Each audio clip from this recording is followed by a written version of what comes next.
Assalamualaikum warahmatullahi wabarakatuh. Selamat sore dan salam sejahtera bagi kita semua. Yang saya hormati Mas Milano, yang saya hormati Mas Eki dan Bu At, serta Bapak Ibu sekalian, mohon maaf yang tidak bisa saya sebutkan satu persatu.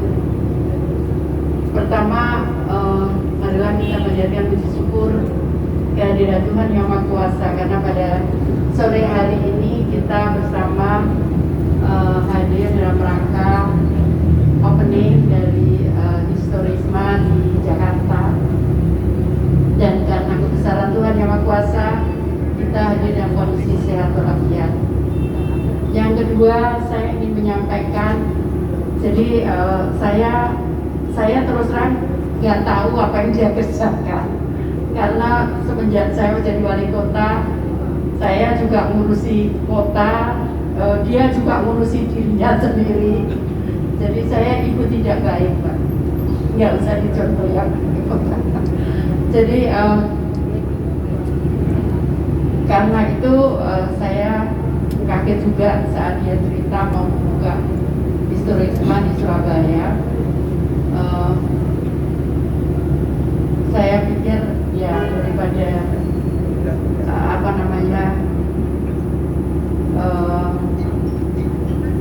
bisnis-bisnis yang mungkin oke lah saya sampaikan, mungkin bisnis kafe masih bisa di Jakarta, silakan gitu.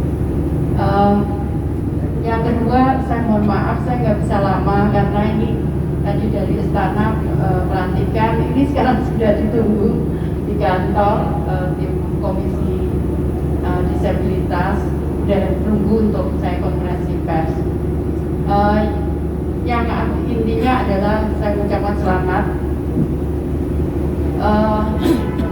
Kita harus percaya bahwa sebetulnya kalau kita tidak bisa mencari makan dengan jumlah penduduk Jakarta, Indonesia, atau itu sangat tidak masuk akal.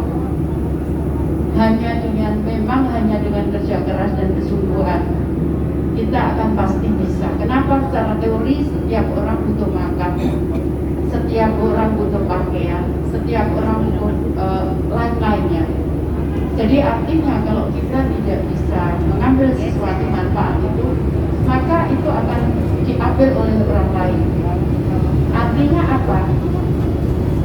Jangan sampai kemudian dari luar dia masuk ke dalam suatu bisnis yang mestinya bisa kita kuasai, tapi karena kita lepas, maka bisnis itu kemudian dipegang oleh orang lain. Contoh saja, kita semua tahu bahwa negara Indonesia adalah penghasil kopi. Bahkan mungkin saya nggak tahu, mungkin nomor 1 atau nomor 2 di dunia, tapi minimal itu kopi kita sangat terkenal di dunia. Nah, tapi kemudian kalau kita tidak hati-hati, maka kemudian ada pengolahan di luar, dan kemudian kita berbalik, kita hanya jadi konsumen saja, padahal itu adalah produk kita. Nah, kalau kita bisa mengambil manfaat itu, kemudian kita benar-benar kita belajar bagaimana membuat tes yang ya pasti ada macam-macam jenisnya, tapi bahwa setiap orang juga punya tes yang berbeda-beda. Jadi artinya pasar itu pasti ada. Tinggal kesungguhan kita melakukan konsistensi, dan kesungguhan kita melakukan suatu bisnis itu adalah ujian kita itu untuk kita bisa untuk sustainability-nya. Demikian pula kerjasama itu. Jadi seringkali kemudian kita lepas hanya karena kemudian perbedaan-perbedaan kecil yang mestinya tidak perlu kita lakukan, tidak perlu kita tidak perlu kita tanggapi. Kalau berbeda itu pasti biasa. Tapi bagaimana perbedaan itu menjadi suatu komitmen untuk kita menjadi besar, itu yang diperlukan. Sulit memang, Tapi coba bayangkan kalau kita tidak bisa itu, maka kemudian bagaimana bisnis yang franchise dari luar itu bisa hidup di seluruh dunia. Nah, itulah yang harus kita pelajari. Artinya apa? Memang mohon maaf, saking ilmu saya tiba-tiba jadi wali kota, tiba-tiba saya jadi menteri gitu. Terus sebelumnya saya juga pengen berbisnis gitu. Tapi ternyata Tuhan tidak mengabulkan itu. Ternyata tiba-tiba saja saya harus jadi menteri gitu. Jadi saya tidak, meskipun sebetulnya saya yakin saya punya kemampuan itu, karena dari kecil kami dilatih orang tua saya, bahkan Tuhan masih kecil dilatih orang tua saya bagaimana berbisnis. Artinya apa sebetulnya? Pandai-pandai kita untuk bagaimana memanage supaya efisien, supaya efektif, kemudian bisa bersaing. Seringkali kalau kemudian sudah kita laku begitu, kita lupa, kita kurangi inilah untuk mengambil keuntungan sebanyak-banyaknya.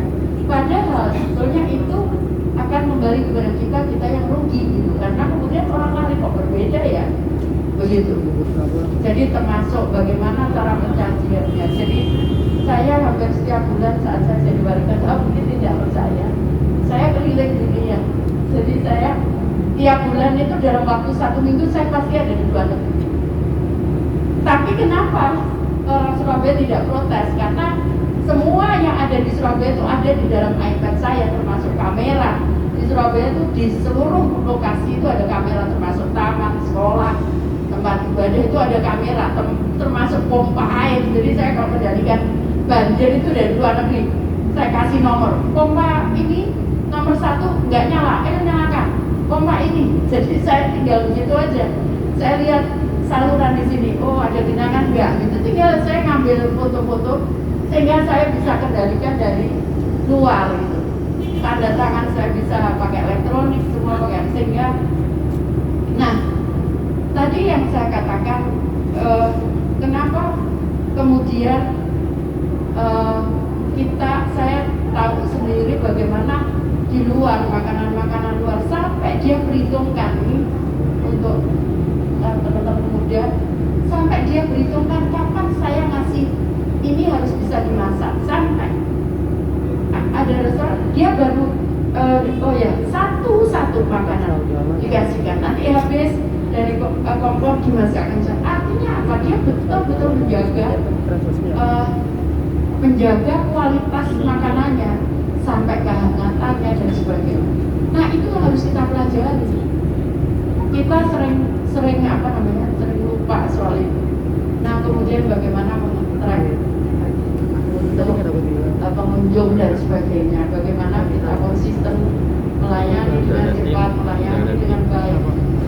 Saya ingat dulu rumah sakit saya banyak yang marah saat kunjung rumah sakit saya karena layanannya tidak bagus. Saya kumpulkan para dokter, saya kumpulkan para perawat, terus bagaimana kita harus tersenyum melayani, meskipun itu susah, meskipun itu orang miskin. Dan alhamdulillah saat ini rumah sakit saya sangat penuh.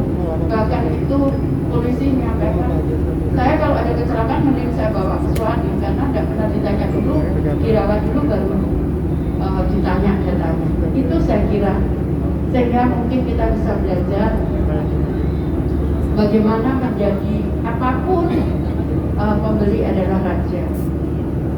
Jadi itu yang bisa saya sampaikan. Sekali lagi terima kasih, dan mudah-mudahan historisme ini bisa menjadi bagian dari kota Jakarta. Saya kira itu, terima kasih. Mohon maaf kalau ada yang kurang berkenan, dan saya mohon maaf sekali saya harus pamit karena saya sudah ditunggu konferensi pers untuk KID Komisi Nasional. Terima kasih. Wassalamualaikum warahmatullahi wabarakatuh.